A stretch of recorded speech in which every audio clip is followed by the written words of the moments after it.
हरिओम नमः शिवाय। सबको जय हिंद। Welcome back with Awadhesh Bhardwaj at daily crime national news Facebook page में एक बार फिर से आपका स्वागत है। आज मैं एक बार फिर से जिला बिलासपुर हिमाचल प्रदेश के चांदपुर शहर से आपके समक्ष हाजिर हुआ हूं। आपको विदित है कि हिमाचल प्रदेश में चुनावों का दंगल शुरू हो गया है और आप ये जो पीछे शख्सियत देख रहे हैं श्री सुभाष शर्मा जी, जो किसी परिचय के मोहताज नहीं है। लगभग तकरीबन 31 वर्ष पूर्व इन्होंने छात्र राजनीति में एबीवीपी में कदम रखा और तकरीबन 19 वर्षों से ये बीजेपी में कंधे से कंधा मिलाकर बीजेपी पार्टी की सेवा कर रहे हैं। पर अभी जो अपने हाईकमान की तरफ से जो टिकटों का आवंटन हुआ, क्योंकि इस समय जो ग्राउंड लेवल पे सर्वे था उस पे सुभाष शर्मा जी का नाम टॉप लिस्ट पे था, पर सुभाष शर्मा जी को टिकट ना मिलने के कारण सदर की जनता काफ़ी खासी नाराज है, जिसके चलते जनता के कहने पे और सपोर्ट पे सुभाष शर्मा जी ने आज ओपन नामांकन भर दिया है। और ये इनके साथ इनके स्थानीय निवासी भी हमारे साथ जुड़े हैं। आपको विदित है कि अपने कांग्रेस की तरफ से बम्बा ठाकुर और भारतीय जनता की तरफ से त्रिलोक जम्वाल जी को टिकट मिला है। और आपको ये भी विदित है कि सदर विधानसभा क्षेत्र में, हालांकि हिमाचल प्रदेश के सीमांत क्षेत्र में चाहे वो नालागढ़ बद्दी है, वहाँ पे बहुत सारी अपनी इंडस्ट्रीज है, पर सदर विधान क्षेत्र में चाहे एसीसी, चाहे 4 लेन, चाहे एनटीपीसी है, और जो भी सदर विधायक जीतने के बाद इन कंपनियों में क्या गुल खिलाते हैं आप भली भांति परिचित हैं।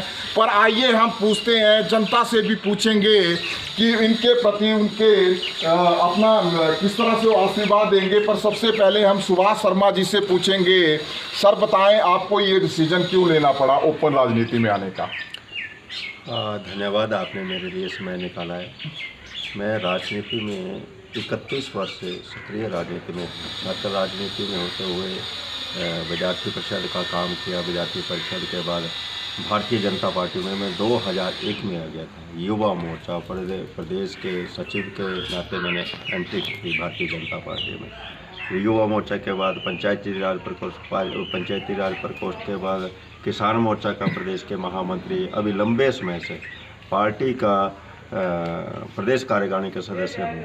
और पार्टी की जितनी भी होल टाइमर योजनाएं चली हैं, मतलब घर बाहर छोड़ के जो कार्यकर्ता बाहर पार्टी के लिए काम करता है, इस प्रकार का काम जितनी भी योजना पार्टी की चली हैं, उन सब की सब योजनाओं में मेरा योगदान है। कोई योजना ऐसा नहीं है जिस योजनाओं में मेरा घर छोड़ के पार्टी के काम के लिए बाहर ना जाना हुआ है। पिछले लंबे समय से, यानी ये पिछले 5 साल का 2017 के विधानसभा के बाद 5 साल का जो कार्यकाल रहा है, उस 5 साल के कार्यकाल में 2.5 वर्ष, कोरोना काल का 2 वर्ष का आपका टाइम निकाल दो तो 2.5 वर्ष तक लगातार भारतीय जनता पार्टी का काम करने के लिए घर से बाहर में जाके काम किया है। एज ए होल टाइमर काम किया है, घर बार छोड़ के कोई काम धंधा नहीं किया। मैं तो हमेशा लोगों की सेवा के लिए लगा हूँ। 1991 से लेके आज तक जितने भी मैंने आंदोलन किए हैं वो बिलासपुर के लोगों को लेके किए हैं, बिलासपुर की दिक्कतों के लेके किए हैं। अभी 2017 में जो अपना हॉस्पिटल में डॉक्टर नहीं थे, उसमें मैंने आमरण अनशन किया था। उसके बाद जाके यहाँ डॉक्टर हैं आए हैं। ये सारे आंदोलन लड़े हैं, बेरोजगारी के लिए आंदोलन लड़े हैं। और मेरे पर ऊपर जो आप कल्पना नहीं करोगे 35 केस भुगते हैं, 35 केस भुगते हैं। वो मेरा कोई एक भी केस कोई चाकू चोरी या किसी प्रकार का नहीं है। सारे के सारे केस जो है कोई आंदोलन लड़ते, कोई चक्का जाम करते हुए, कोई छात्रों की मांगों को लेकर लड़ते हुए।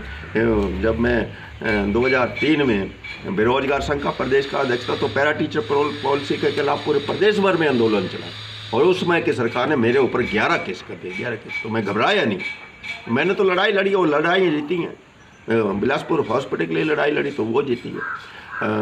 ये हाइड्रो इंजीनियरिंग कॉलेज जो आज बना है, सबसे बड़ी उसकी जो मांग सबसे पहले की थी वो सुभाष शर्मा ने की थी।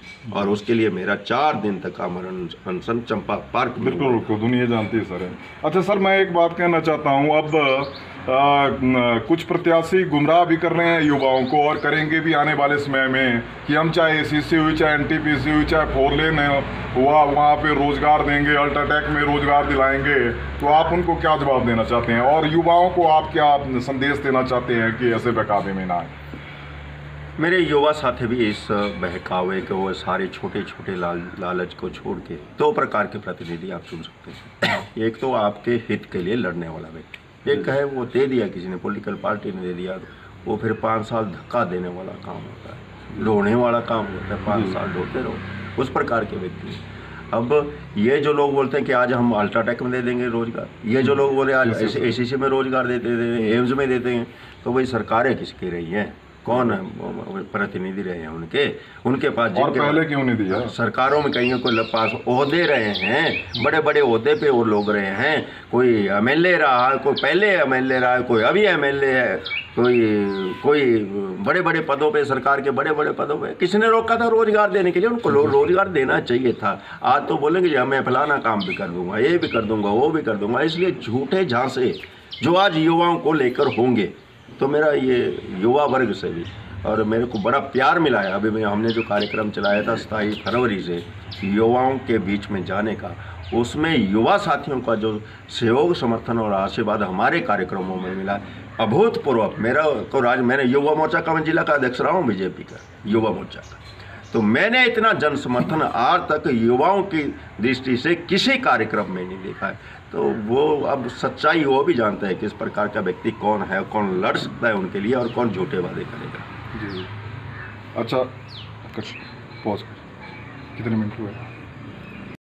तो जैसा कि आपने देखा कि श्री सुभाष शर्मा जी के जो समर्थक हैं उनका एक ही कहना है कि क्या इस पूरे विधानसभा क्षेत्र में हाईकमान को कोई यहाँ का स्थानीय नागरिक अपने चुनाव को कंटेस्ट करने के लिए नहीं दिखाई दिया। और दूसरी बात, सुभाष शर्मा जी जमीन पे काम करने वाले कार्यकर्ता हैं और आज तक इन्होंने 31 वर्षों से कार्यकर्ता के ही रूप में कार्य किया, चाहे वो छात्र राजनीति में थे, चाहे वो प्रत्यक्ष रूप से जब से बीजेपी में जुड़े हुए हैं तब से हैं।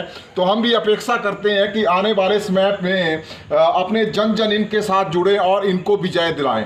चैनल पर बने रहने के लिए धन्यवाद। जय हिंद, जय भारत, जय गजब।